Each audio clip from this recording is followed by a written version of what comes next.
One is Professor Asim Siddiqui Sahab, another is Professor Mahfouz Nomani Sahab, and also the organizer and our colleague, Professor Parvez Nazir Sahab. And we are expecting Professor Shafiq Idwai Sahab as well. But he got delayed because I think he has got some administrative responsibilities as well.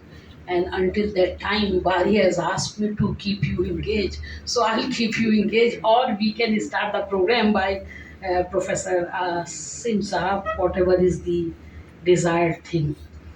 So the symposium has been organized. The purpose of symposium is manifold.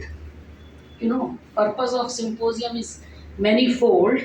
One of the purpose, actually it comes from Greek language. One of the purpose is to have sober academic discussions, not in celebratory tone, not at all, but serious academic discussions on any issue which should be source of learning for the students.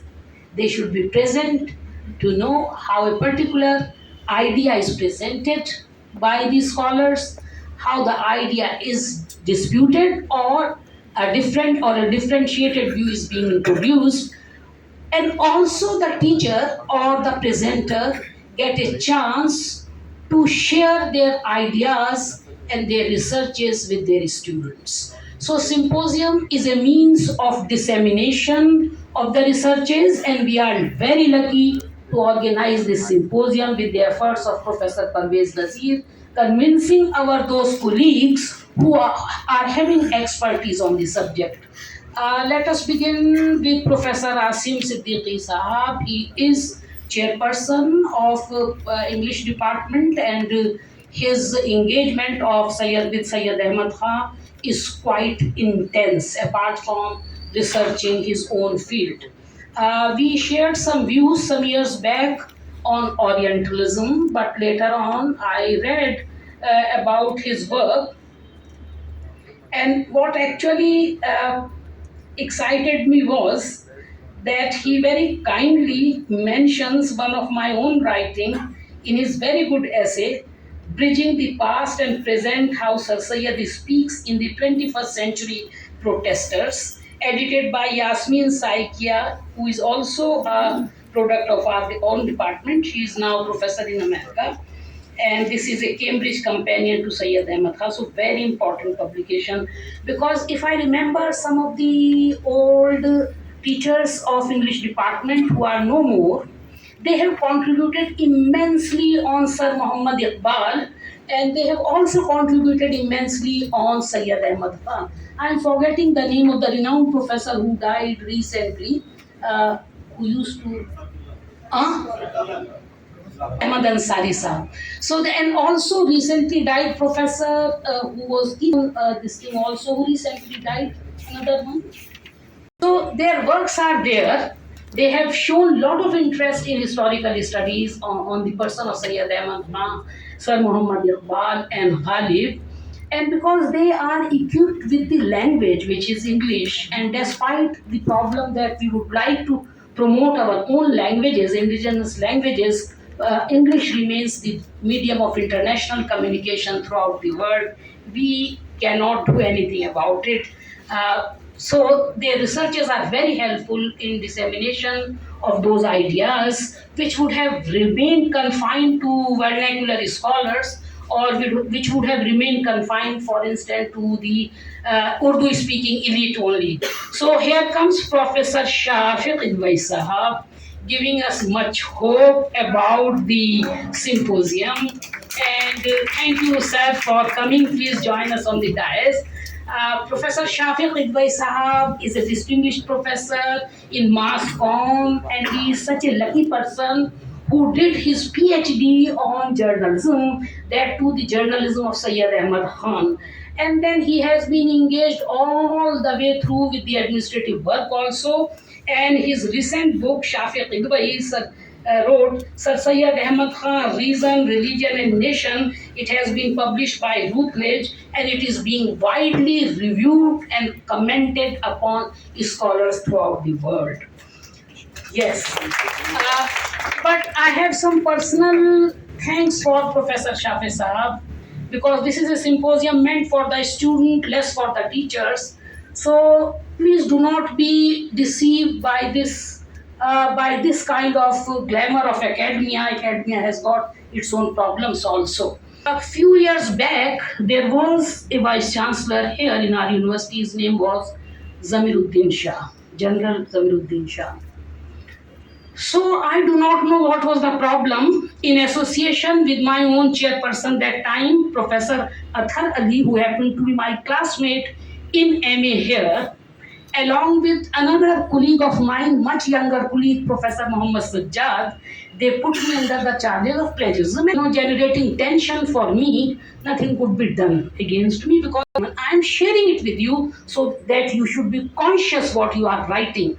Plagiarism is a big issue of today. But I am so much thankful to the both who have been invited, Professor Shafiq Iqbal and Asim Siddiqui Saab, not by me but Professor Parvez Nazir. But since the time they came, my mind went back to 10 years back. I am thankful to them that both of them have acknowledged, cited my own, the same work which has been put under plagiarism, and their work you can read yourself. This is here. Shafiq Idwai's work, you can read, it is available on the internet also, and Muhammad Asim Siddiqui Saab. So I am much, much grateful to both of you by bringing out to me from the kind of allegation I went through. And secondly, although yesterday you heard the two stalwarts of this institution, Professor Qidwai, A.R. Qidwai Saab, I told you how renowned he is throughout the international world and how commoners they are, because actually the work of scholarship is a work of humble, it's a very humble profession.